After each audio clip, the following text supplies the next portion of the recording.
is Tracy Lowe. She's a fingerprint detective for Miami-Dade Police Department. Whoa. Oh my God. I call her CSI my mommy. Thank you. That was my first joke ever. And now I'm a very successful comedian because I'm using the same material I wrote when I was a child. But I remember my mom and my dad were both so impressed with that joke. Like, they were talking to each other, can you believe it? Can you believe that joke? And I'm like, oh, this is how I get love now. This is how I get love. Because my mom is a smart and intelligent woman, but she, like a lot of women, didn't grow up loving her body. So I wasn't given that gift growing up. I was given other gifts, like sarcasm and self-deprecation. So when I thought, this is how I get love now, I thought also, this is going to work out so great. It didn't. Surprise. I've been dating guys, mostly, for my life. Oh, something else about my mom. CSI My Mommy also did not believe in text messaging. She thought it was a scam. Her years with the FBI made her realize texting, no, scam. So all throughout college, I didn't have text messaging when everyone else did, because it was 2006 through 10. So, as you can probably guess, I dated 0 people. Because everyone had to call me if they wanted to date me, so no one dated me. That's 100% it. It couldn't possibly be anything else. So yeah, I moved to New York with sort of that bag of tools in my tool belt, which I'm making it up as I go along. I'm sort of whittling self-confidence day by day, which is hard because I'm a nanny, and children are mean. Children are mean. I started babysitting this one girl who was 6 and her little brother who was 4. And the first day I started babysitting for them, the girl looks at me up and down and she goes, "Are you fat?" I was like, "Thank you for asking." Some people just assume, and that's not nice.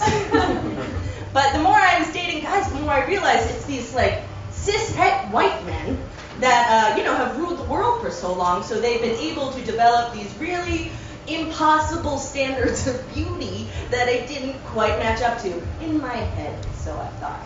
So that was really hard. I was dating, I had to whittle self-confidence because, like I said, my mom didn't have it, I didn't have it. So I started taking these like self-help classes, which is pretty woo-woo, but also really great because it taught me to ask for what I want. So I did. So I was hooking up with this guy, and I was like, "Do it, Nikki. Ask for what you want." Great. First step. Can I call you Daddy? He was like, "Yeah, sure, whatever. Call me Daddy. It's great." I was like, "Great. This is going so well." Next question.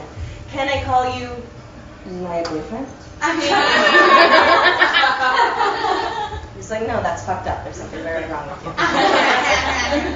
But there was this one guy who I thought might be into it because he kept asking if he could call me some other girl's name, and I was like, "Sure. Who's an Uber?" Call me a car. It's time to go home. So that was nice of him. Call me a cab and get out.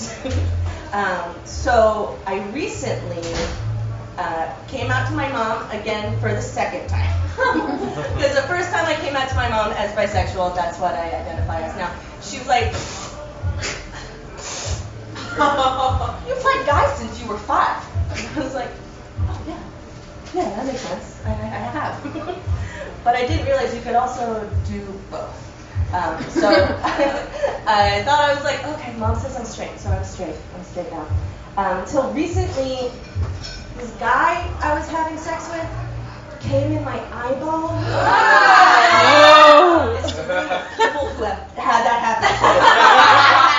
Thank you, I'm so glad to be here. Nobody understands. It's so painful. It's so bad. And I'm not a religious person, obviously. But like, I don't know, I guess I believe like that things happen for a reason, but like, why would God or intelligent design or whatever reason, fate, make happy fun times so close to owie pain times? Like, why? If God wants us to be straight, why why make that so painful to get tears in your eye? Now I know, I'm going to talk about this, just whatever. Some people might think it's gross, but I know a little bit about female ejaculate, a little bit about lady cum, girly jizz. I don't know. I'm looking for a good name to call it. Female ejaculate. We'll go with that.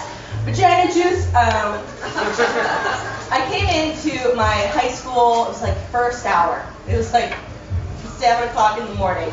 First time that happened to me, I was like, guys, guess what? And they were like, that's disgusting. No, it's not. It's great. And the more I read about it now, the more science is telling us that it's like some percentage urine and how that's gross or something. But the more I live in New York, the more I think most things are some percentage urine. Subway, the ground, my shoes, my ejaculate. I'm fine with that. So I had to tell my mom. CSI my mommy. I'll just call her to get love. I also like women. And she was sort of like, you can be whatever you want to be. Like I had told her I was going to be a firefighter or something. I was like, what I want to be. It's not like I'm going to really try and be like a gay astronaut. It's this like part of me that people who love me, you and me, CSI my mommy, it's this part of me that we've been glossing over for a certain amount of time. And I just want your full love and attention. I was at a like queer ladies event, and still in my head, I'm like, oh, happy Pride, everybody! Woo! Guys, my heart is happy for Pride. My brain is mean. My brain is mean. So at this queer ladies event, my brain was like, what are you doing here? You're not gay enough to be here. What are you doing here? And I was like, brain, the girl we have a crush on invited us. Maybe you take a look at that and come full circle and get on my level. I love all the crying here.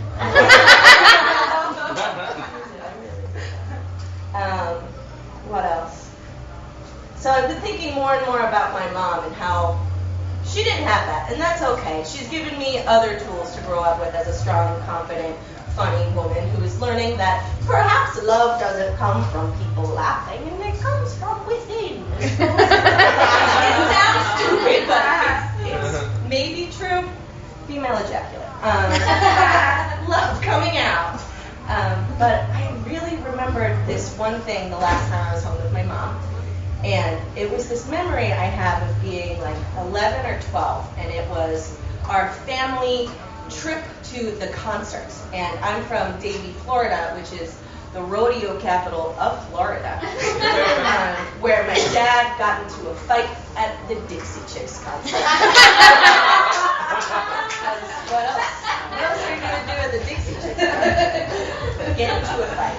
So we were leaving, it was done. We were walking out, almost no fights at all. And then this guy starts yelling trying to fight my dad. And I'm the oldest, and there's no boys, so I'm the closest to a boy. So I thought I was going to have to fight too.